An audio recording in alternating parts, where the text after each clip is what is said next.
Good afternoon, Scott here, known as Cantaloupe to some online, and I'm bringing a subject to you that's interesting to me. It might be of interest to you or someone you know. I want to share something I read with you about Godzilla.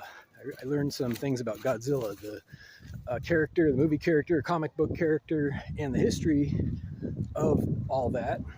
Something interesting about it in particular. Back in the 50s, early 50s actually, one goes way back. Godzilla was invented in Japan by a different name, Gojin or something like that.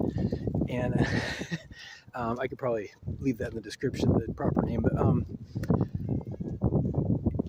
the original character had some features that eventually were lost to antiquity.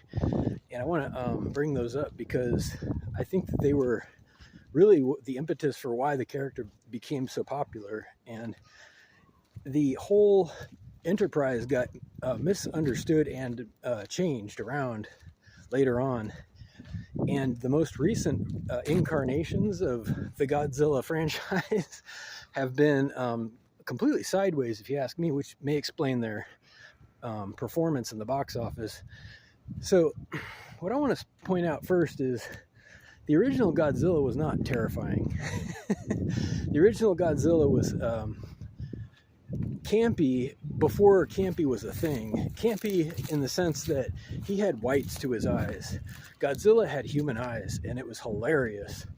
There was an element of Godzilla that was just absurd. It was surreal to see this beast, towering over houses. That was a common prop. Some, traditional Japanese household with Godzilla standing next to it. I saw tons of photos today, and it's interesting to think that this character gained traction by being absurd, not terrifying. It wasn't supposed to be terrifying.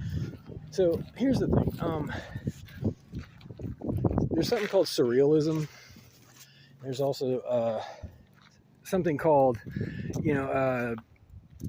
mixing tones in cinema, where you have something that's both tragic and comedic at the same time, where people, they want to laugh and cry, and this is a common tool, but modern filmmakers sometimes either overdo things, or they misread the script, or they assume incorrectly that it's all about being terrible and terrifying, but Godzilla's not so much about it. Or originally he wasn't. He became so.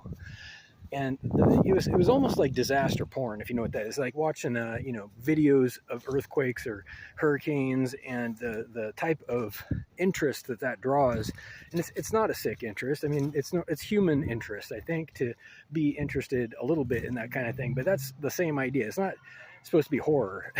I don't think Godzilla is capable of horror, if you ask me. It's just too ridiculous. But anyway, I would like to see a remake of Godzilla with the original elements, the whites of the eyes, which went away at some point.